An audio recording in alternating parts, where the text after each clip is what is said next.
Guys, আজিৰ ৰেচিপিটো বহুত বেছি ইউনিক হ'বলৈ গৈ আছে। আজি আমি বনাই আছোঁ মচুৰ দাইলৰ এটা ইউনিক আৰু বহুত ধুনীয়া ৰেচিপি। আৰু প্ৰথমতে ভিডিঅ'টো দেখুৱাৰ দৰে অকণমান পিঁয়াজ, জলকীয়া, নৰসিংহ পাত আৰু আদা অকণমান পেষ্ট বনাই ল'ব।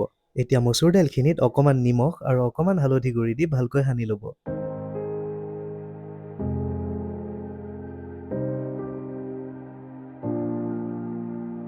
এতিয়া প্ৰথমতে বনাই থোৱা আদা পেষ্টখিনি মচুৰ দাইলখিনিৰ ওপৰত দি দিব।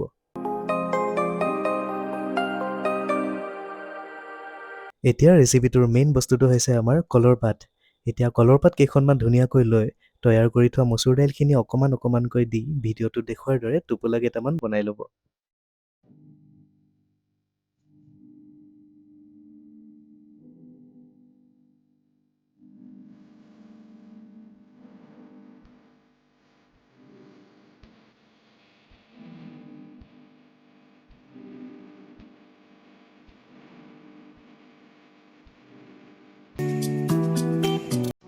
এতিয়া গেছত কুকাৰ এটা উঠাই অকণমান পানী দি এইমাত্ৰ বনাই থোৱা টোপোলাকেইটা এটা এটাকৈ দি দিব।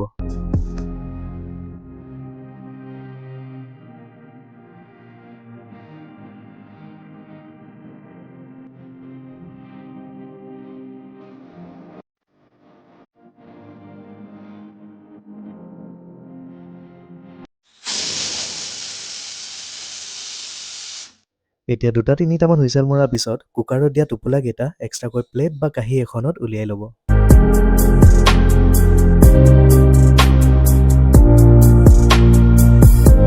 এতিয়া গেছত কেৰাহী এটা উঠাই তেল অকণমান দি প্ৰথমতে তৈয়াৰ কৰি থোৱা জলকীয়া আৰু নৰসিংহ পাতখিনি মচমচীয়াকৈ ভাজি ল'ব।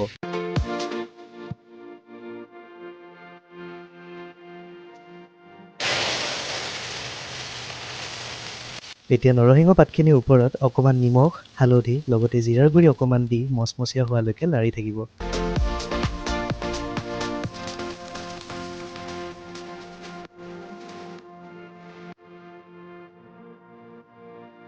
এতিয়া ধুনীয়াকৈ নৰসিংহ পাতখিনি মচমচীয়া হোৱাৰ লগে লগে কাঁহী এখনত উলিয়াই ল'ব।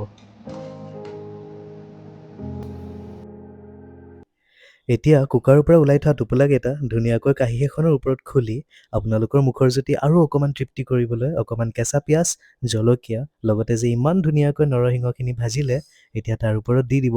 আৰু ৰেচিপিটো ইমান ধুনীয়াকৈ শেষৰলৈকে চোৱাৰ বাবে বহুত বহুত ধন্যবাদ। যদি ভাল লাগিলে আপোনালোকে এনেকৈ বনাই খাব। লগতে চেনেলটো ছাবস্ক্ৰাইব কৰি তলত থকা কমেণ্ট বক্সত এটা কমেণ্ট কৰি দিব। নতুন এটা ৰেচিপিৰ সৈতে পুনৰবাৰ লগ পাই আছোঁ। বাই।